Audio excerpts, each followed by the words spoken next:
Hello friends, કેમ છો બધા? મજામાં? કાઠિયાવાડી કિંજલ્સ કિચનમાં તમારું સ્વાગત છે. તો આજે હું લઈને આવી છું કાઠિયાવાડી સ્ટાઇલ ભરેલા રીંગણાનું શાક. તો એકવાર આ રીતે ઘરે ચોક્કસ ટ્રાય કરજો અને વિડીયોને છેલ્લે સુધી જોવાનું ના ભૂલશો. વિડીયો ગમે તો લાઇક, શેર અને ચેનલને સબસ્ક્રાઈબ જરૂરથી કરજો. કોઈ રેસીપી માટે સજેશન હોય નીચે કમેન્ટ કરીને જરૂરથી કહી શકો છો. તો સૌ પ્રથમ તમે અહીંયા જોઈ શકો છો, આ રીતે આપણે રીંગણને કટ કરી લેશું.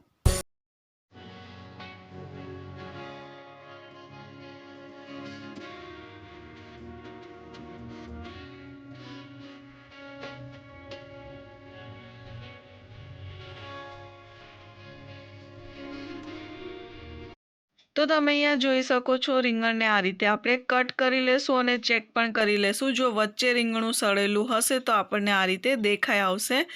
તો આ રીતે 4 ભાગ કરવાના છે. તો આવી જ રીતે મેં બધા જ રીંગણ કટ કરી લીધા છે. તો હવે આપણે એનો મસાલો તૈયાર કરી લઈએ. તો અહીં આપણે એક વાસણની અંદર 2 નાની સાઇઝના ટમેટાં ઉમેરી દઈશું. ટમેટાં મેં અહીંયા નાના કટ કરી લીધા છે. તો હવે આપણે અહીંયા ઉમેરીશું માંડવીનો ભૂક્કો. મેં માંડવીને અહીંયા ક્રશ કરી લીધી છે.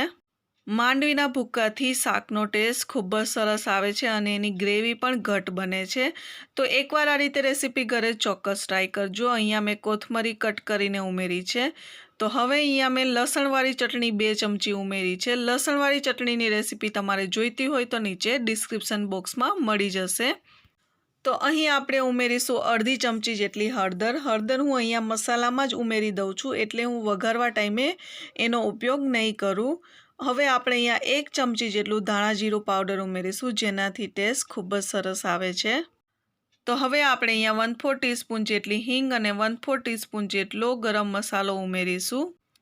હવે અહીં સ્વાદ અનુસાર આપણે મીઠું ઉમેરીશું. મીઠું અહીંયા જ ઉમેરી દઉં છું, એટલે વઘારવા ટાઈમે એનો ઉપયોગ નહીં કરું. 1 ચમચી જેટલું આપણે તેલ ઉમેરીશું. આટલી વસ્તુ ઉમેર્યા પછી બધી વસ્તુને આપણે સરખી રીતે મિક્સ કરી લેશું અને એક મસાલો તૈયાર કરી લેશું.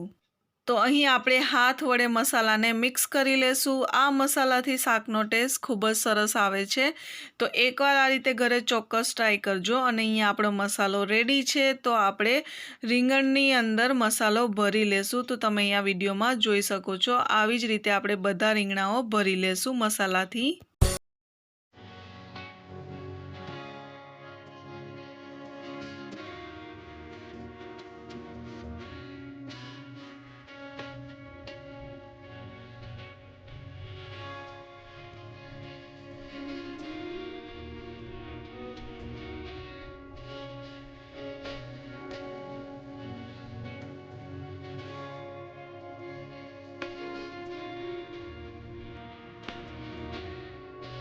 તો તમે અહીંયા જોઈ શકો છો, આપણે રીંગણાને મસાલાથી ભરી લીધા છે.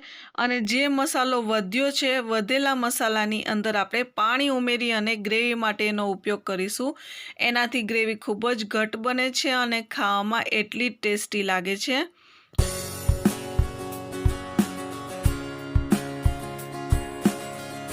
તો હવે આપણે એનો વઘાર કરીશું. તો અહીંયા સૌ પ્રથમ 1 ચમચાથી થોડું ઓછું તેલ લેશું અને તેલને આપણે ગરમ થવા દેશું. જેવું તેલ ગરમ થઈ જાય એટલે આપણે લસણના ટુકડાઓ નાખી દઈશું. લસણને આપણે અહીંયા બ્રાઉન રંગનું થવા દેશું.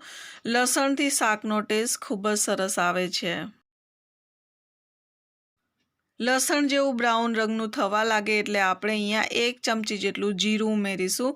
જીરાથી પણ શાકનો ટેસ્ટ ખૂબ જ સરસ આવે છે. તો તમે અહીંયા જોઈ શકો છો, જીરુંને પણ આપણે સારી રીતે પાકવા દેવાનું છે.